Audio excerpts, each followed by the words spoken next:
에돔의 문제 두 번째, 악함, 형제를 향한 포악을 멈추고라는 말씀의 제목으로 함께 말씀 나눕니다. 에돔의 문제 두 번째, 악함, 형제를 향한 포악을 멈추고. 우리는 어제와 오늘 오바댜서를 묵상하고 있습니다. 21절밖에 안 되는 가장 짧은 예언서의 말씀인데요. 이 예언서의 말씀을 통해서 우리는 어제 저녁에 에돔이 가졌던 교만, 그들의 교만의 문제를 살펴보았고요.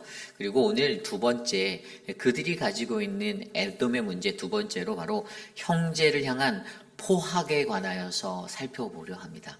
형제를 향한 포악. 그래서 오늘 이 말씀은요, 10절과 11절에 이렇게 시작합니다. 내가 내 형제 야곱에게 행한 포악으로 말미암아 부끄러움을 당하고 영원히 멸절되리라. 내가 멀리 섰던 날 곧 이방인이 그의 재물을 빼앗아가며 외국인이 그의 성문에 들어가서 예루살렘을 얻기 위해 제비 뽑던 날에 너도 그들 중 한 사람 같았느니라. 아멘. 여러분, 우리가 이 말씀을 생각하면 가장 먼저 한 가지 기억하셔야 하는 건 이것은 예언서입니다. 예언서의 의미는 무엇이죠? 아직 이루어지지 않은 것에 대한 심판의 메시지 선포라는 것이죠. 어제 말씀 2절에서도요, 그것이 드러나 있는데요. 보라, 내가 너를 나라들 가운데 매우 작게 하였으므로 내가 크게 멸시를 받느니라. 이게 뭐냐면 이 2절 말씀에 보면요, 과거형의 예언적 완료형으로 쓰여진 거예요. 그러니까 앞으로 벌어질 것인데 벌어진 것처럼 쓰여지는 거죠. 멸시를 받느니라. 아직 일어나지 않은 일이었어요. 내가 너를 작게 만들 것이야. 그리고 멸시를 받게 할 것인데 그것이 멸시를 받느니라라고 이미 받은 것처럼 쓰였다라는 것이에요. 그 의미. 그러니까 앞으로 미래에 일어날 미래의 완료형의 것으로 쓰여 미래를 완료형으로 사용하였다라는 것입니다. 그래서 오늘 말씀도 보면요, 이 예언서가 쓰여지면서 모든 것들의 단어 하나하나가 현재 일어나지 않았지만 앞으로 에돔이라는 나라 가운데 이루어질 그러한 이야기들에 대해서 말하고 있다라는 것들을 전제하고 들으셔야 돼요. 좀 전에 읽었던 10절과 11절 말씀에 그들이 가졌던 포악에 대해서 설명합니다. 그들이 어떻게 행하였습니까? 그의 형제였던 야곱에게, 10절에 그의 형제였던 야곱에게 포악으로 말미암아 이렇게 말합니다. 그들이 어떠한 포악을 저질렀나요? 여기서 우선 포악이라는 단어는 히브리어로 우리가 한 번이라도 들어본, 요즘에 많이 들어보신 하마스라는 단어예요. 하마스. 어디서 들어보셨죠? 가자 지구에서 일어나는 이스라엘 전쟁 가운데 하마스라는 팔레스틴 수니파의 그 무장단체를 기억하실 것입니다. 그들이 어떤 의미를 갖고 있냐? 도덕적 잘못이라는 의미가 있고요. 하마스에는요, 물리적 잔인함이 담겨 있고 모든 불의를 포괄하는 그 단어로 이 하마스라는 단어가 성경에서 사용됩니다. 그래서 사실 오늘 야곱에게 행한 그의 형제 야곱에게 행한 그 하마스, 그들의 포악, 에돔 족속의 포악이 오늘 말씀 속에 드러나 있는데요. 그들은 물리적인 잔인함, 그리고 모든 불의를 가지고 자신의 형제들을 대했던 자들이라는 거예요. 그래서 그들이 구체적으로 어떻게 했느냐? 여기 말씀에 보면 11절에 좀 전에 읽었던 11절에도 내가 멀리 섰던 날 곧 이방인이 그의 재물을 빼앗아 갈 때, 사실 어제도 말씀드렸지만 오바댜의 배경이 유추되어지는 것은요, 예레미야의 서에 그 상충되는 부분이 굉장히 많아서 남유다가 바벨론에 의해 멸망당하는 그러한 시기, 그들이 포로로 끌려가는 그때의 이야기다라고 많은 신학자들이 유추를 하고 있어요. 물론 어제 설명드린 대로 어떤 오바댜에 대한 어떤 인물적 역사적 배경의 정보가 오기 때문에 단언할 수는 없지만 모든 오바댜의 한 절 한 절이 예레미야에서 굉장히 많이 상충되어져 나오기 때문에 이 배경을 남유다가 멸망하게 되는 그 배경으로 이해하고 있다라는 거예요. 그래서 사실 그들이 바벨론이라는 나라가 남유다를 공격하여서 그들을 멸망시키고 그들을 포로로 붙잡아서 끌고 가는 그 시점에 어떻게 해요? 그들이 했던 것처럼 너희들도 그들 중에 한 사람과 같다. 다른 말로 하면 형제인 너희가 더 악했어 라고 얘기하는 거예요. 여러분, 형제라고 하면 어떤 것이 있습니까? 이 야곱과 에서는 형제였잖아요. 물론 그들의 인생은 시작 전부터 파란만장했습니다. 동생이었던 야곱이 이 형의 그 먼저 나오는 쌍둥이로 태어나는 그 아주 짧은 시간의 그 타임라인에서도 끝까지 먼저 나오려고 그의 발꿈치를 붙잡고 끌려 나왔던 그 인생. 성경에서 우리가 알고 있는 그의 인생. 근데 그의 인생이 어떻게 됐어요? 평탄했나요? 그냥 에서는 늘 그냥 뭐 좋은 게 좋은 거, 뭐 그냥 늘 자신 스스로가 안정적이고 그냥 자기가 하고 싶은 거 하면서 살고, 그러다가 그 머리가 팍팍 돌아가는 야곱에 의해서 팥죽 한 그릇에 장자권까지 팔아넘기고, 그래서 나중에 창세기 27장에 가면 어떻게 됩니까? 야곱의 축복이라고 알게 된, 야곱은 아버지 이삭으로부터 축복을 받게 되고 에서는 저주를 받게 되는 그러한 상황까지 가게 됐던 인생이 바로 그들의 인생이었어요. 물론 창세기 27장의 말씀에 들여다보면 그때 그 사건으로 인하여서 야곱이 축복을 받는 것, 자기가 사냥을 나갔다 들어오니까 이미 동생이 자기의 축복을 가로채서 자기가 받아버리고, 자기에게는 하나님이 주시는 저주의 말씀이 쏟아지는 것들을 보고 마음에 화가 나서 분노가 차서 내가 저를 죽이리라라고 그러한 요동함이 일었던 야곱을 심히 미워하였다라고 기록된 성경의 말씀처럼, 어쨌든 그들의 감정 가운데는 굉장히 좋지 못한 것들이 대립되어져 있던 상황이었어요. 그러나 물론 우리가 잘 알고 있듯이 후반부에, 창세기 후반부에 가서 이제 그들이 극적으로 다시 만나 화해를 하게 되고, 이제 그러한 장면들이 있으면서 서로의 각자의 갈 길로 떨어지면서 어떻게 해요? 야곱은 이스라엘의 명분을 이어서 하나님의 백성들의 뿌리를 이어내려 가고, 이 에서라는 사람은 에돔으로 건너가 에돔의 땅에, 그 에돔의 족속으로 살게 되는, 그러한 에돔의 민족을 이루는, 그런 두 민족을 이루는 그러한 지파들이 되었다라는 것이죠. 그런데 그들의 삶 속에서 여전히 반복되어지고 있었던 어떤 악한 감정들이 분명히 있었을 거예요.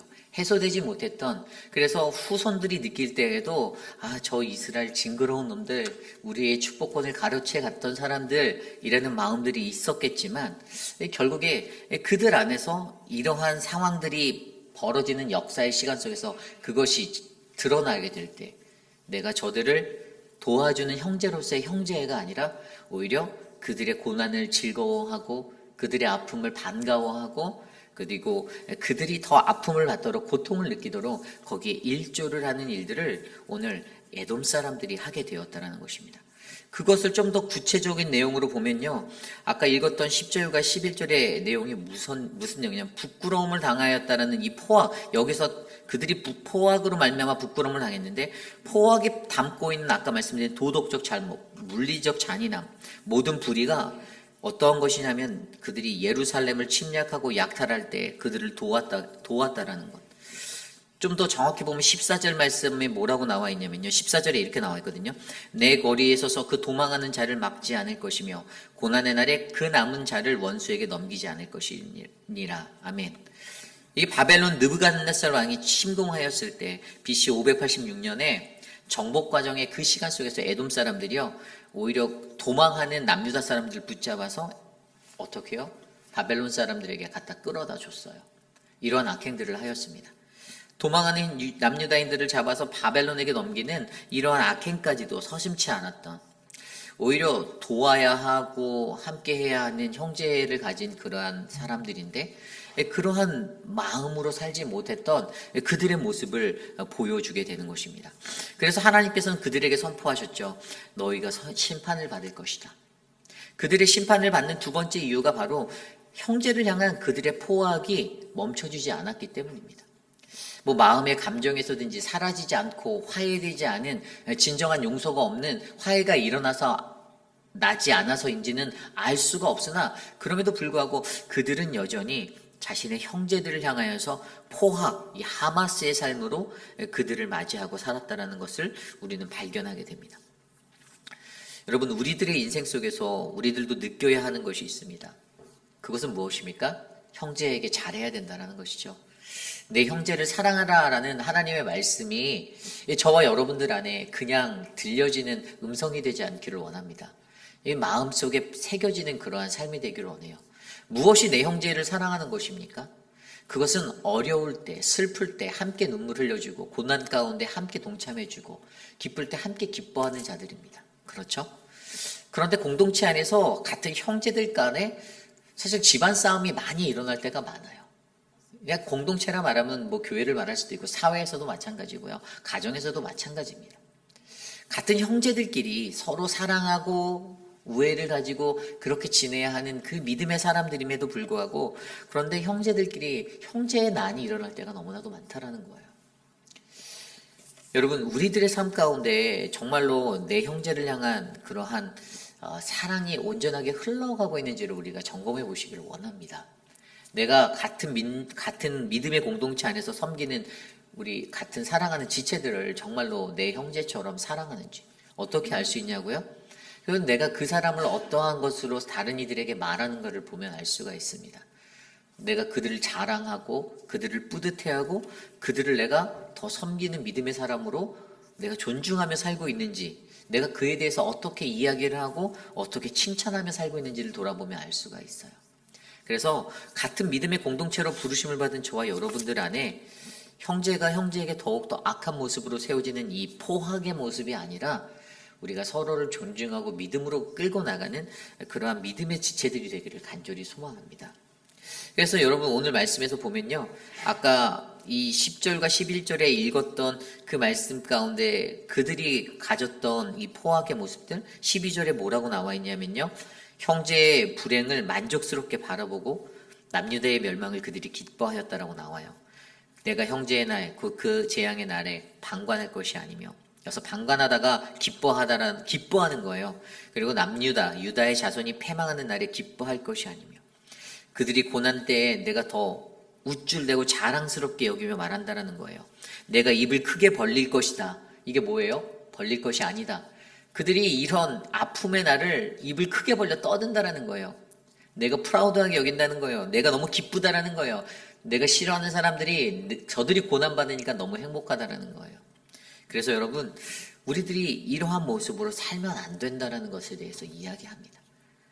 그리고 13절 말씀에 보면 그들이 고통을 당할 때 이 재앙의 날에 어떻다고요? 그들이 그 성에 들어가서 만족스러운 그들의 고통을 바라보았다라고 말하고 그들의 재물에 손을 대었다라고 합니다. 여러분 이것을 기억하시기 바랍니다. 우리는요 우리 사랑하는 형제 자매들의 아픔과 슬픔 가운데 가장 먼저 그들을 끌어안아 줄 수 있는 믿음의 지체들이 되기를 원합니다. 형제가 형제로서의 도리를 다하고 자매가 자매로서의 도리를 다하는 것은요 서로의 신의를 지켜주고 믿음으로 행해주는 것입니다. 내가 싫어하는 사람이 조금 실수했다고 그것을 오픈하고 그것을 막 비하하듯이 조롱하고 여기저기 소문내고 그러고 다니는 것이 아니라 오히려 그 사람들을 존귀히 여겨가며 그 사람들을 더욱더 높여주고 하나님 안에서 사랑으로 함께할 수 있는 믿음의 공동체. 결국에 공동체 안에 서로를 향하여 좋은 말, 선한 말, 사랑의 말, 따뜻한 말을 베풀 수 있는 믿음의 지체들이 저와 여러분 우리 모두가 되기를 원합니다. 오늘 이 에돔 사람들은 바로 이것이 부족했습니다. 형제를 그들의 아픔을 온전히 품지 못하고 만족해하고 즐거워하고 우쭐대고 자랑하며 오히려 그들의 것들을 자신의 것들을 취하였던 그러한 악한 자리에 머물렀습니다. 그러므로 여러분 저와 여러분들 안에서 우리가 함께 바라보실 때 저와 여러분 우리 모두도 형제에게 포악을 행하는 것이 아니라 형제에게 사랑으로 함께 나가는 믿음의 공동체가 되시기를 간절히 부탁드립니다. 오늘 그러한 모습의 에돔 족속을 향해 하나님이 심판이 임할 것을 선언하십니다. 15절입니다. 여호와께서 만국을 벌할 날이 가까웠나니 내가 행한 대로 너도 받을 것인즉 내가 행한 것이 내 머리로 돌아갈 것이라. 아멘. 여기에서 무서운 단어는 행한 대로 받게 될 심판 바로 내 머리로 돌아갈 것이다 라는 것입니다. 내 머리로 돌아갈 것이다. 부메랑을 던져보신 적이 있나요? 부메랑을 던지면 날렸던 부메랑이 다시 원점으로 돌아옵니다. 이 부메랑의 원리가 바로 악을 행하는 자들에게 고스란히 적용되고 있다는 사실을 오늘 말씀 우리에게 알려주고 있습니다. 다른 말로 하면 나의 죄는 반드시 나에게로 돌아온다라는 말입니다. 내가 남에게 악하게 행한 거 하나님께서는 그것을 다 기억하십니다. 누군가에게 내가 해롭게 하고 악하게 하고 나쁜 마음을 가지고 했던 것들 하나님 반드시 그렇게 행한 자에게 다 돌려주시는 하나님심을 기억하셔야만 합니다. 오늘 말씀 16절에 보면 너희가 내 성산에서 마신 것 같이 만국인이 항상 마시리니 곧 마시고 삼켜서 본래 없던 것 같이 되리라. 아멘. 무슨 말입니까? 이 악한 이 악에 한번 빠지게 되면요, 이 여러분 마시고 마시는 것으로 표현된 이 말처럼 한번 빠지게 되면 헤어나올 수 없는 거예요. 그냥 계속해서 그냥 흥청망청 그 삶의 모습으로 나락으로 빠져버리는 겁니다. 이 술을 마시고 술을 마시면 술에 취하는 것과 같은 똑같은 원리가 바로 이 악한 모습들이라는 거예요. 악이라는 것도 우리를 취하게 만들어요. 이게 악인지 분별도 못해요. 내가 취했는데 뭐 정신이 어디 있어요. 이것이 악한 것인데 그냥 뭐 괜찮다라고 우길 수밖에 없는 거겠죠.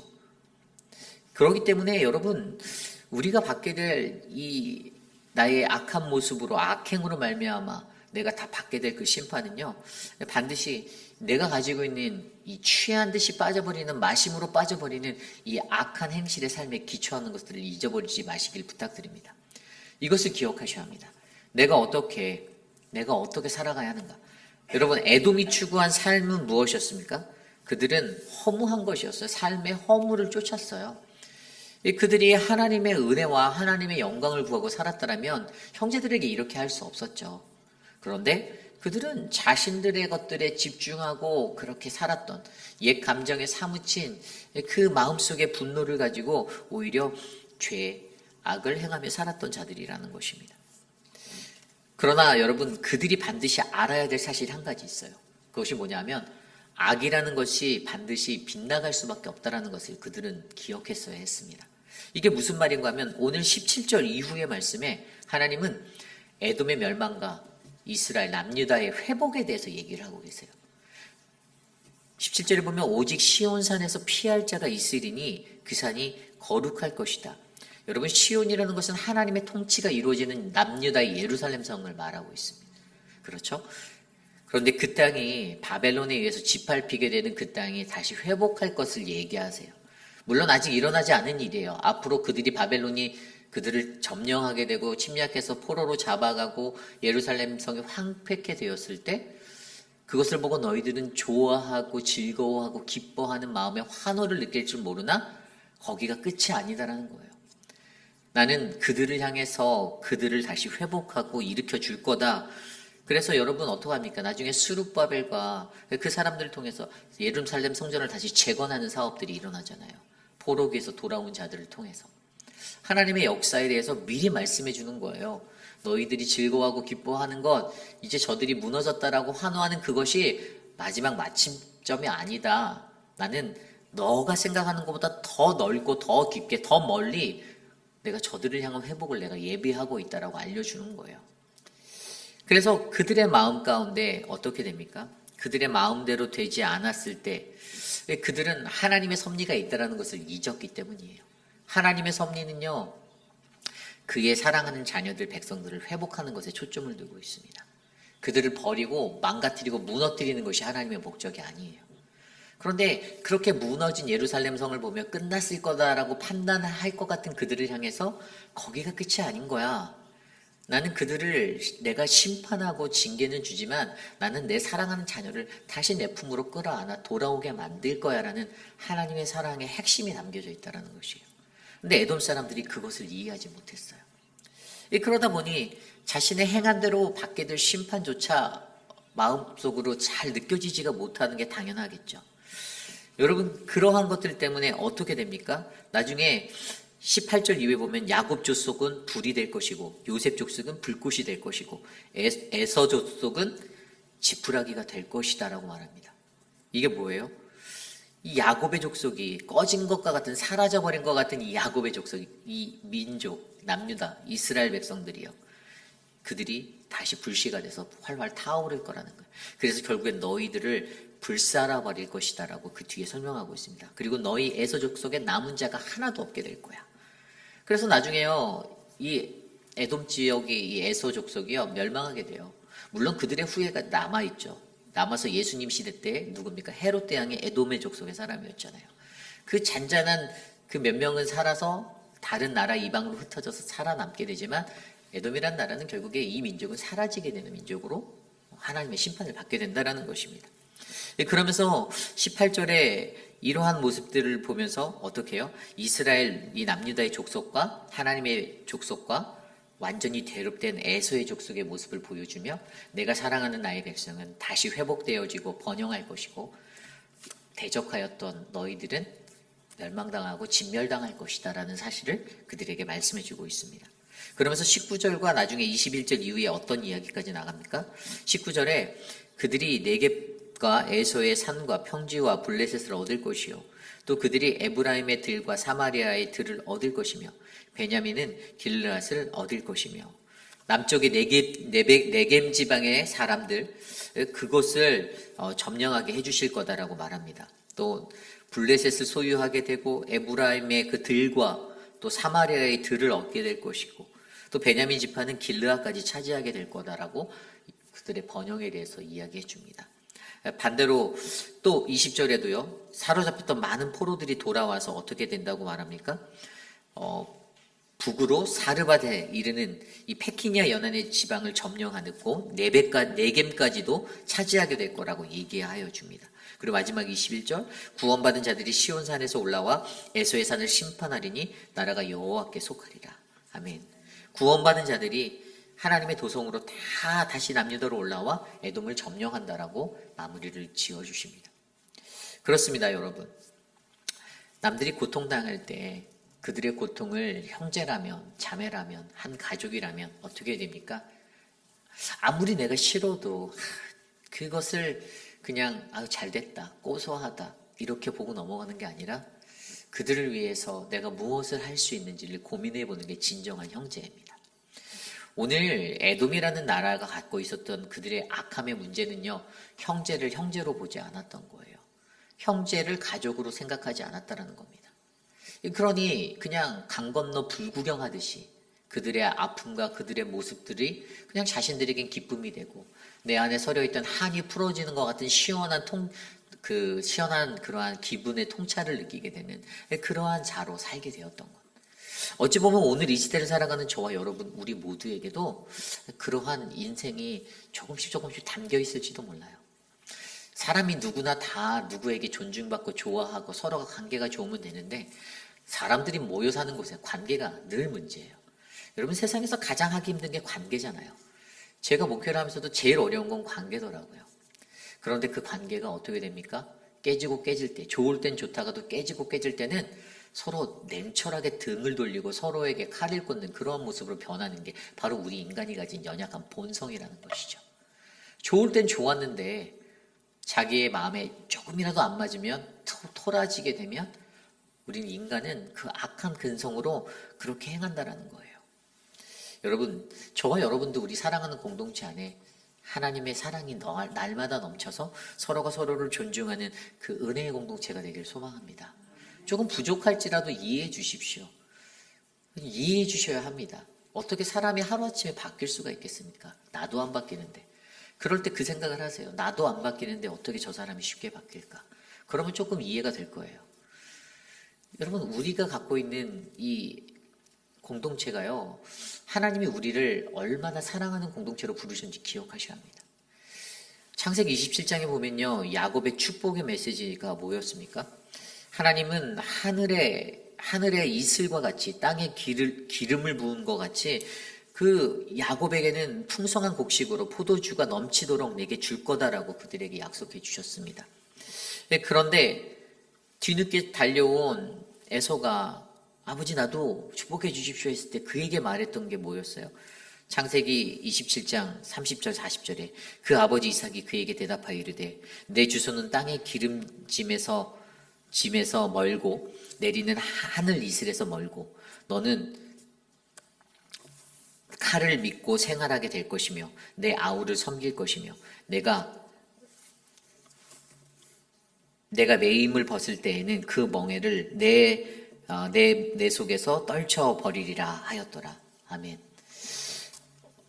자기가 장자라고 믿었고 그렇게 고집하며 살았던 그의 마음속에 자기가 받아야 할 축복을 자기 동생 야곱이 가로챘다라는 그 순간을 느꼈을 때 그의 마음 가운데서는 하나님으로부터 듣게 돼야 하는 음성이 내가 복을 받을 것이고 내 모든 사람들이 민족이 너를 섬길 것이고 이런 것들을 말하고 듣기를 원했는데 그게 아니라 하늘에서 멀어질 것이고 하늘 이슬에서 멀어질 것이고 땅의 기름에서 멀어질 것이다라는 저주의 말들 그리고 네가 내 동생을 섬기게 될 거라는 그 말 그 말로 인하여서 그가 누렸던 그 모든 것들이 하나님에게서 받을 수 없는 것이다라고 그 절망을 느꼈을 때, 한을 품게 되었을 때, 아까 말씀드린 대로 41절에 에서가 야곱을 몹시 미워하고 싫어하였던 그 인생이 되어서 그냥 지금 오늘날까지도 이러한 모습으로, 오늘 말씀 속에 오바댜의 이 시간까지도 그러한 모습으로 살았던 그들을 바라보며, 오늘 저와 여러분들의 삶 속에서도 우리가 축복인가 저주인가의 삶 가운데 조금 잘 나가는 사람을 보면 저 사람은 축복받은 사람인 것 같아서 미워지는 마음이 들고 싫어하는 마음이 들고, 조금 잘 나가지 못하는 내 모습을 보면 나는 하나님께 저주받은 것과 같은 그런 좌절감을 느끼는 그 시간 속에서 우리가 어떻게 해야 하는가? 어제 말씀과 동일하게 교만을 제하여 버리고 형제를 향한 나의 포악을 멈출 수 있는 건실한 믿음이 우리 안에 세워지기를 간절히 기도드립니다. 여러분, 우리 공동체를 사랑하시기를 부탁드립니다. 애돔이 되지 마시기를 부탁드립니다. 이렇게 쪼잔한 모습으로 살아가는 애돔이 되어서 그냥 평생의 수건으로 내 형제가 망하는 것을 박수치고 기뻐하는 인생이 아니라, 함께하는 공동체 옆에 있는 분들, 소중한 사람들, 조금 마음에 안 들 수도 있어요. 어떻게 그 사람이 100%다 마음에 들 수 있겠습니까? 나도 다른 사람에게 100% 마음 안 들 텐데. 그러한 모습들을 서로가 서로 이해하고 서로 다름 가운데 하나됨을 쫓을 수 있는, 함께 연합함을 구할 수 있는 믿음의 공동체가 우리 회의빛 한인 장로교회가 되기를 간절히 소망합니다. 오늘 말씀을 놓고 함께 기도하기 원합니다. 오늘 에돔이 가졌던 문제는 악함이었습니다. 형제를 향한 포악이라고 말합니다. 우리 안에 형제를 향한 포악의 마음이 있다면 하나님, 내가 이것을 멈추게 하여 주십시오. 하나님, 나를 도와주십시오. 함께 이 시간 합심하여 기도합니다.